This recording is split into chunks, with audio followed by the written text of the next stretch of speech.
Muy buenas tardes, maestra y público presente. El día de hoy vamos a dar una ponencia del tema electrolitos. Como la importancia que tienen los electrolitos en la unidad de cuidados intensivos. Así.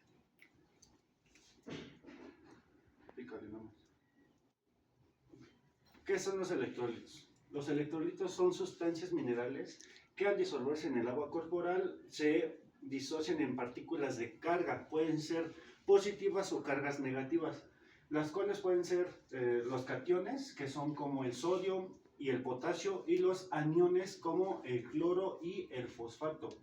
Estos se encuentran distribuidos en varios espacios en el cuerpo, por ejemplo en el líquido intracelular, o sea quiere decir dentro de la célula. El líquido extracelular se va a encontrar fuera de la célula. Su concentración es estrictamente regulada por mecanismos fisiológicos. Todo esto está ahora sí que regulado por muchos sistemas, por ejemplo, el renina, angiotensina, aldosterona, o los mecanismos vasopresores, o como pues se puede ver en unas quemaduras, los factores de necrosis tumoral se pueden ver afectados. El sistema renal, así como el sistema endocrino, aldosterona, equilibrio ácido-base y la presión osmótica. La siguiente. Ok, tenemos una semaforización de electrolitos. ¿Qué quiere decir esto? Vamos a identificar cada electrolito con cada color, de acuerdo a su riesgo que éste ejerce. Por ejemplo, el bicarbonato de sodio que tenemos de 7.5 lo tenemos en azul. El sulfato de magnesio al 10% lo tenemos en verde. El gluconato de calcio lo tenemos en amarillo. Cloruro de potasio al 14.9 en rojo. El fosfato de potasio en naranja y el cloruro de sodio, que es entre comillas la solución isotónica, que es blanco. Cuando son electrolitos se van a identificar con un triángulo solamente. La etiqueta será de forma de un triángulo para la semaforización de los medicamentos de alto riesgo. Asimismo, están los medicamentos generales, equipos y dispositivos que se van a identificar por su fecha de caducidad. Fecha de 1 año o más en verde, fecha de 6 meses o hasta los 11 en color amarillo y menos de 6 meses en color rojo. Estos se van a tener una etiqueta circular y los que tengan de medicamentos de alto riesgo van a tener un cuadradito y va a ser de color rojo. Ok, tenemos varios puntos a considerar ya que tienen importancia en el ámbito de la unidad de cuidados intensivos. Los electrolitos deben de interpretarse dentro de un contexto clínico del paciente, ya que una alteración aislada en el laboratorio no siempre refleja gravedad en el paciente, si no existe una correlación clínica. La valoración integral incluye el estado hemodinámico, la función renal, el equilibrio ácido-base, el nivel de conciencia que tenga el paciente y las comorbilidades asociadas, o sea, las enfermedades que ya tiene el paciente. Uno sería la interpretación según el contexto clínico. En este vamos a identificar signos vitales, el estado de conciencia, el balance hídrico, la función renal, que podemos identificarnos en la urea y la creatinina específicamente, la gasometría arterial, que nos ayuda a evaluar el pH arterial, y asimismo el bicarbonato, que podemos evaluar la función del ácido base. Por ejemplo, en una hiponatremia leve, un paciente asintomático que no tiene síntomas no tiene el mismo riesgo que un paciente con convulsiones. ¿Por qué? Porque la hiponatremia es bajo en sodio y lo que crea las convulsiones es de que hay dentro de las neuronas hay un intercambio de estos iones. Entonces, por así decirlo, habría más convulsiones con el sodio que entra a la célula. El segundo punto es la velocidad de corrección. La corrección rápida puede ser peligrosa porque puede alterarse a sí misma. Tiene que ser entre un espacio prolongado para que no haya alteraciones hemodinámicas. Por ejemplo, ¿qué me refiero a hemodinámico? En cuestión de las propiedades cardíacas. Gracias al calcio, al cloro, al sodio, hace que los impulsos eléctricos del corazón se contraigan. Entonces, si nosotros tenemos estos altos, va a haber mucha estimulación en el sistema y puede crear hasta un infarto agudo. En hiponatremia crónica, la correlación excesiva puede provocar Ok, miolinélisis, ponetina osmótica, la hipernatremia, la corrección rápida puede generar edema cerebral. El potasio intravenoso debe administrarse de una forma controlada para evitación arritmias letales, por lo que les decía de que el corazón necesita estos iones, estos electrolitos para crear la contracción muscular. La relación con el equilibrio ácido-base, muchos electrolitos están relacionados con el pH, por ejemplo el bicarbonato. El bicarbonato es la sustancia que equilibra entre lo ácido y lo alcalino. Si hay mucho, va a haber alcalosis, y si hay poco bicarbonato, va a haber una acidosis. El bicarbonato regula la acidosis y la alcalosis metabólica. El potasio se desplaza entre los compartimentos según el pH. En la acidosis hay una hipercalemia relativa. El cloro participa en la acidosis metabólica, o sea, la hiperclorinemia. Y siempre se debe correlacionar con una gasometría arterial. También puede ser venosa, pero la importancia es la arterial porque contiene los gases directamente. La importancia de la homeostasis. Primero, ¿qué es la homeostasis? Es el equilibrio entre el medio interno y el medio externo, o sea, mantener un equilibrio entre estos dos ámbitos. Los electrolitos son fundamentales para mantener la homeostasis, ya que intervienen en la regulación de volumen de los líquidos, la transmisión del impulso nervioso, la contracción muscular, incluyendo el corazón, la estabilidad del pH sanguíneo, la actividad enzimática, la producción de energía, que es la ATP.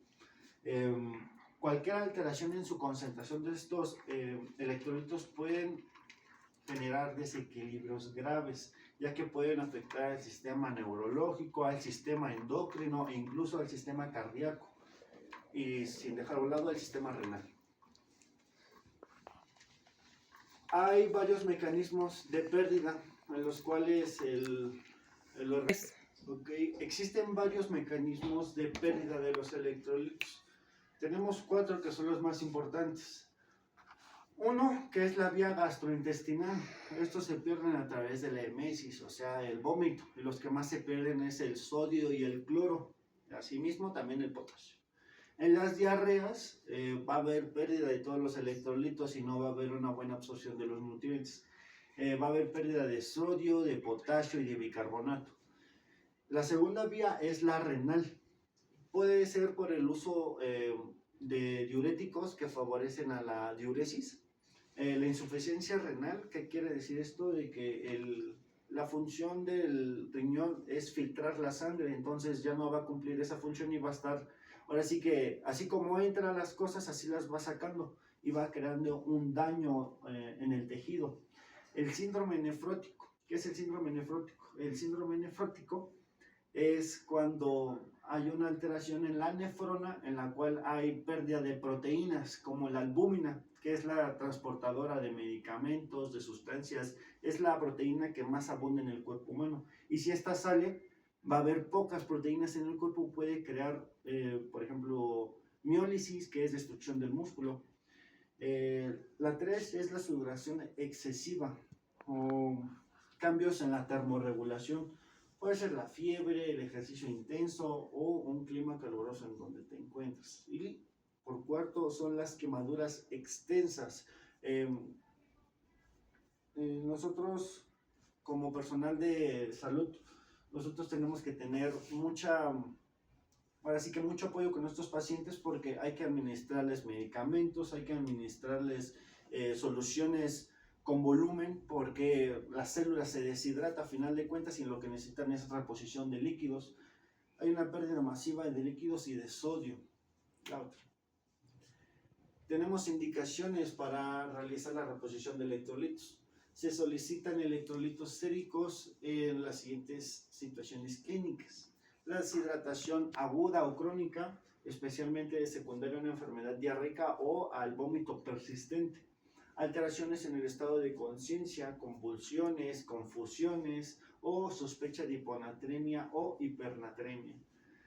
Arritmias cardíacas, que es por el intercambio excesivo de varios aniones y cationes, la debilidad muscular o cambios en el electrocardiograma.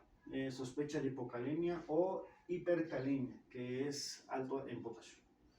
Insuficiencia renal aguda o crónica puede evaluar la capacidad de excreción y retención del sodio.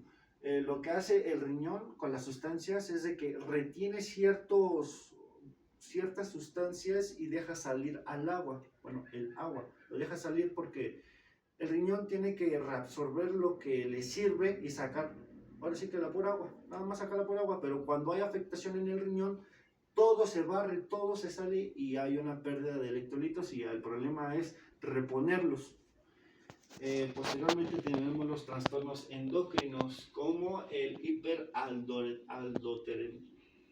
hiperaldosteronismo, insuficiencia suprarrenal o síndrome de secreción inadecuada de ADH, acidosis o alcalosis metabólica, que es donde es necesario evaluar el bicarbonato y el cloro, y pacientes en estado crítico como los politraumatizados o los que están en unidad de cuidados intensivos. Indicaciones terapéuticas para la reposición de electrolitos. Para la reposición de electrolitos del sodio está indicado con las hiponatremias sintomáticas, en las cuales podemos evaluar el nivel de conciencia, si hay convulsiones, si hay confusiones o somnolencia. En la hipernatremia con signos neurológicos, la corrección debe ser gradual para evitar la mielonilesis, póntina central o edema cerebral, que eso es muy importante.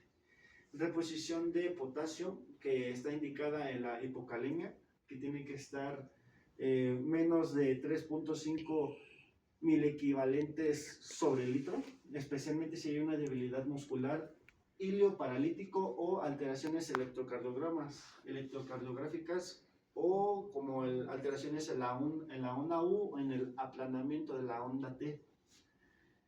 En la hipercalemia severa tiene que haber más de 6.5 mil equivalentes sobre litro con cambios en el electrocardiograma. Se requiere manejo urgente y con gluconato de calcio para evitar convulsiones, unas crisis convulsivas. Insulina con glucosa o resinas de intercambio.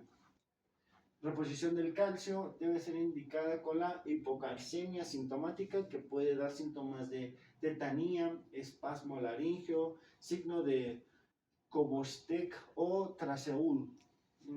Reposición del magnesio está indicada en la hipomagnesemia con arritmias o convulsiones o asimismo en pacientes con alcoholismo crónico. La reposición del bicarbonato tiene que ser indicada en una acidosis metabólica, en la cual el pH tiene que estar menor de 7.34, porque normal va de 7.35 a 7.45. Anote. Las contraindicaciones de estos mismos.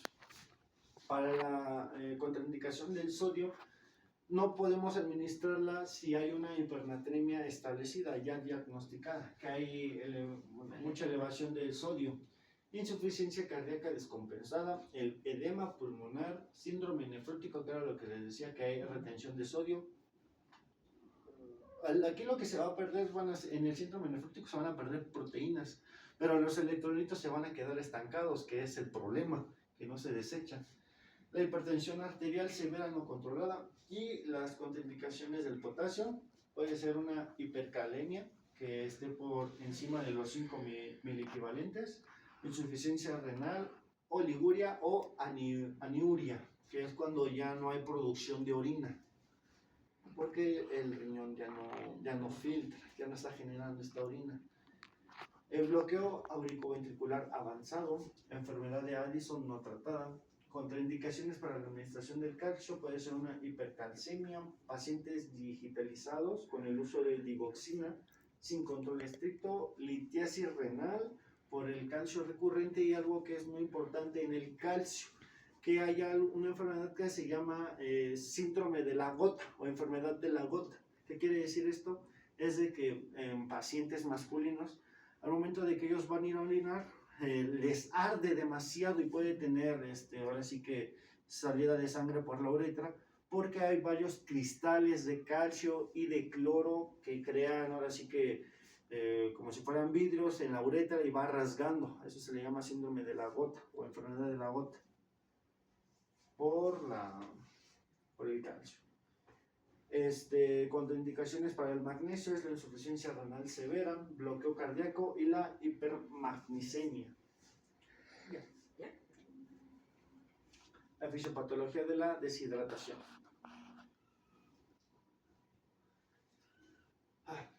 La deshidratación ocurre cuando no hay un equilibrio entre el ácido base o donde no hay un equilibrio entre el agua intersticial con el extracelular. Hay un balance hídrico negativo. Hay más pérdidas que ingresos. La persona pierde más agua de lo que ella tenía. Entonces, por ejemplo, nosotros nos tomamos 2 litros de agua, pero cuando nosotros tenemos que ir a orinar, nosotros tenemos que sacar esos 2 litros de agua, pero no va a ser totalmente, se van a quedar ciertas porciones en nuestro cuerpo. Puede ser unos 1500 que salgan y 500 se quedan en nuestro cuerpo. El problema es cuando nosotros ingerimos agua y esta agua se queda en el cuerpo, eso se le llama edema. Entonces la persona se va a estar hinchando, hinchando e hinchando. Se produce por una disminución en el volumen intravascular, o sea, dentro de la célula o dentro del vaso sanguíneo. Alteraciones en la osmolaridad plasmática. La osmolaridad es, por ejemplo, varios electrolitos tienen esa afinidad de atraer agua. Era lo que yo les decía la vez pasada. La glucosa tiene el doble poder osmótico, o sea, tiene, por ejemplo, yo soy una molécula de glucosa y ustedes son 3 personas. Yo como glucosa me las puedo jalar a ustedes y el calcio va a jalar 2 y 1. O sea, yo como glucosa me jalo más personas que el sodio, pero el sodio también tiene buen poder osmótico. La activación del sistema renina-angiotensina-aldosterona, la liberación de la hormona antidiurética, que ahora sí que hace que no tenga diuresis, no genera orina. En la vasoconstricción periférica compensatoria, si esta progresa puede evolucionar a una hipoperfusión tisular, una acidosis metabólica o un choque hipovolémico. El choque hipovolémico es cuando literalmente los vasos se colapsan y el líquido que está dentro del vaso sale al lado extracelular y se empieza a hinchar la persona. En la acidosis metabólica va a haber disminución del bicarbonato, que también es un electrolito. Y la hipoperfusión tisular pues no le va a llevar el flujo sanguíneo adecuado por la vasoconstricción. Plan ABC de hidratación. El plan ABC de hidratación es una estrategia terapéutica estandarizada para evaluar la corrección del déficit hídrico y electrolítico, especialmente en pacientes con enfermedades diarreicas agudas o vómitos o pérdidas insensibles. Se basa en la evaluación clínica o en el grado de deshidratación, clasificándola en plan B, en plan A, en plan B y en plan C. En el plan A no va a haber deshidratación clínica. En el plan B va a haber una deshidratación leve a moderada. Y en el plan C va a haber una deshidratación moderada, bueno, de grave a un choque hipovolémico. Plan A, sin deshidratación. Vamos a empezar con una evaluación clínica. Tenemos que verificar que no haya datos de deshidratación evidentes. El estado de conciencia de la persona va a ser normal. Va a ver las mucosas hidratadas. Nosotros podemos verla en la boca. Si está rosita o está brillosa, es de que hay buena humectación. El llenado capilar tiene que ser menor de 2 segundos. Esto lo podemos evaluar creando presión en la palma, bueno, en el dorso de la mano y dejarlo unos 2 segundos y quitarlo. Y evaluar cuánto tiempo se tarda en recobrar el color. Una diuresis conservada y para el manejo terapéutico nosotros necesitamos una reposición de las pérdidas continuas con soluciones de rehidratación oral, que estas también se pueden conocer como las vidas suero oral. Nosotros tenemos que administrar 50 a 100 mililitros después de cada evacuación diarreica, continuar con la alimentación habitual y el objetivo es mantener la osmolaridad plasmática normal, el volumen extracelular estable, que esté un buen equilibrio y el equilibrio electrolítico. Plan B, de leve a moderada. La definición es el estado de hipovolemia relativa con déficit hídrico estimado entre el 5 al 10% del peso corporal, sin datos de choque hipovolémico. La fisiopatología predominante en esta es de que hay una reducción en el volumen extracelular y hay volumen circulante alrededor, lo cual activa al eje renina-angiotensina-aldosterona. ¿Cómo decirlo? Cuando el cerebro recibe la señal de que hay agua, ahora sí, que fuera de la célula, el vaso, imagínense que esa es la tubería del vaso sanguíneo, ¿no? Y hay agua dentro de esta. Pero como hay una hipoperfusión, o sea, no le va a llegar suficiente flujo al vaso sanguíneo, el vaso sanguíneo se va a aumentar la presión, por lo tanto va a disminuir la luz de adentro. Y por lo tanto, todo el tiempo va a estar aumentando la presión porque está secretando lo que es la aldosterona, que hace la retención de sodio. ¿Cómo ponérselo es más fácil? Es un mecanismo de respuesta. Cuando el paciente no tiene tantos líquidos, el cuerpo trata de sacar los líquidos de donde sea, aumentando la presión.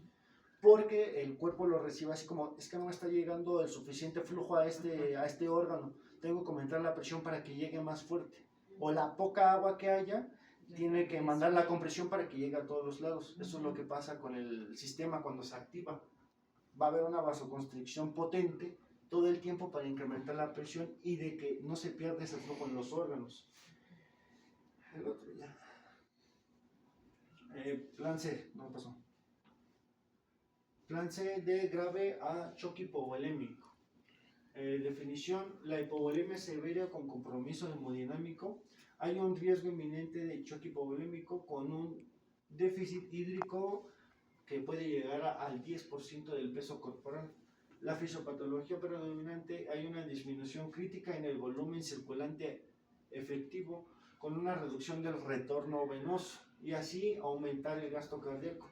Esta se establece como una hipoperfusión sistemática, es un metabolismo anaerobio y una producción de lactato, generando acidosis metabólica de alto anion gap. Puede presentarse insuficiencia renal aguda prerrenal por disminución del flujo plasmático renal. Es como cuando a una flor no le llega o no tiene suficiente agua, se empieza a marchitar. Es lo que le pasa al riñón. Si tú no le estás dando suficiente agua y no está filtrando bien, se va a empezar a marchitar y va a perder sus funciones. Eso es lo que pasa en la insuficiencia renal aguda. Filtra, pero ya no de manera efectiva. En las manifestaciones clínicas va a haber letargia, estupor o coma, una hipotensión arterial, taquicardia severa, porque son mecanismos compensatorios del mismo cuerpo, el cual necesita mantener una presión, por lo tanto, ahora sí que manda enzimas o hormonas que mantengan la presión y le llegue el flujo a todos los tejidos. El llenado capilar va a ser prolongado, más de 3 segundos, eso es lo que yo les decía. El llenado capilar es como desde un punto de salida, cuánto recorre y cuánto se tarda en llegar. Y si, por ejemplo, hay alteraciones más de 3 segundos, le está tardando en llegar flujo sanguíneo a esa parte. Extremidades frías o moreteadas, que también es un signo de cianosis, cuando no hay flujo sanguíneo y hay, ahora sí que, bajo nivel de oxígeno. Y las conductas terapéuticas es administrar solución salina al 0.9% o también Ringer lactato en bolos de 20 a 30 mililitros sobre kilo, revaluando el estado hemodinámico después de cada carga. Posteriormente se completa el esquema de 100 mililitros kilogramo según protocolos pediátricos. Y pues el objetivo es normalizar la presión y así establecer una perfusión tisular efectiva. Otra. Y creo que no se nos queda más. Y pues eso sería todo, esas son mis referencias. Se ocuparon de neurología, se ocuparon de nefrología y de electrolitos ácido base. Eso sería todo por el día de hoy. Muchas gracias.